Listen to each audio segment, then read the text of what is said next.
Good morning, guys. So Mark Sensei again here. So yeah, welcome to the channel again. So just like if you guys haven't subscribed yet, so that's my channel here. We talk about like language learning, lifestyle overseas, international marriage, and like a bilingual parenting. And how to raise your children to be either bilinguals or polyglots or whatever. So today, I would just like to touch on this topic here. I don't know if you guys know, I'm actually based in Japan, so I live in Japan. So I've been here for over 7 years now. And as a polyglot, it's kind of challenging to be able to practice the five languages that I do speak here, because Japan is like kind of a monolingual country, so speaking foreign languages here are not very common. So less than 5% of households here in Japan are bilingual. No, they speak like different languages rather than the national language Japanese. And yeah, I'm one of them because actually we do speak English at home, a mix of English and Japanese. But yeah, I do speak some Spanish, Portuguese, Italian with my son because like at this moment I'm trying to raise him to be a polyglot. So like the hard thing here, the hard part, I don't know how you guys go about that wherever you live. So being able to practice these languages is something quite hard here in Japan. So if I want to keep up with my Portuguese and Spanish, I must go some places, in the city, go for a drink or whatever, where I can find some foreigners and practice languages. I do have some partners, some mates here that run their business. They are foreigners, so we got this guy who's got like a bar in Osaka. Daniel, he's from, it's not Daniel, it's Daniel, because he's from Spain, so he's been running his business here for over like 3-4 years. And it's a place where like there are lots of like language exchanges and multicultural events that sometimes you just go there and participate. The other way also, I try to practice this, like going to places who are very crowded with tourists, and I just stay around there, walking, listen to the language, just start a conversation. But yeah, I haven't done this for a while since I'm quite busy running my business and take care of my life, of my like my routine, teaching my son the languages, running my business, and now running this YouTube channel.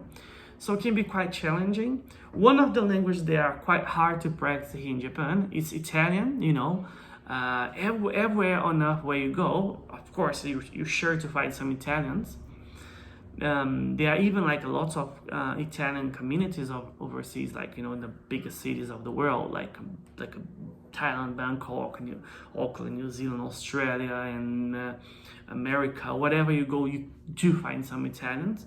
Not the case in Japan, to be honest. Like where I live here, I haven't met a single Italian here for over 4 years.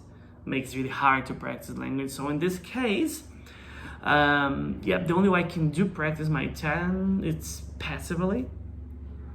What do I mean by passively? Just listening and getting content in Italian, or even like listening to the podcast and stuff. And every now and then, I do turn to those online speaking platforms like Cambly, this kind of, you pay to talk to people. Then yeah, sometimes I do try that, even though I haven't done recently. I don't know, I don't get that motivated. But anyways, I wish I could make some Italian mates here. So if you're from Italy and you're willing to move to Japan and live around this Kansai area, please let me know. We can go for some drinks and exchange languages. I know it can help you out with your life and development here in Japan. That should be alright. Alright, so basically that was the topic today, talking about how hard it might be to practice foreign languages here. Like you can do it, but it demands lots of effort, and you must be really, really willing to do practice and speak these languages and try to find people But anyhow, it's still good. Japanese is not a problem because everyone speaks Japanese. English also, yeah. I don't actually need to practice English. I don't really want to practice English because that's my job. I do this every day. But I do wanna, sometimes speak in Spanish, in Portuguese, and Italian. So Italian would be the hardest one. But that's it. Now I'm training my son, so I'm teaching him those languages. So he might be a language partner in the near future. Now he's only 2 years old. He can basically speak Japanese and English fluently. Now I'm introducing a bit of Portuguese and Spanish in the long run. I want to get him to learn Chinese as well. So of course I don't speak Japanese. I don't speak Chinese at this moment.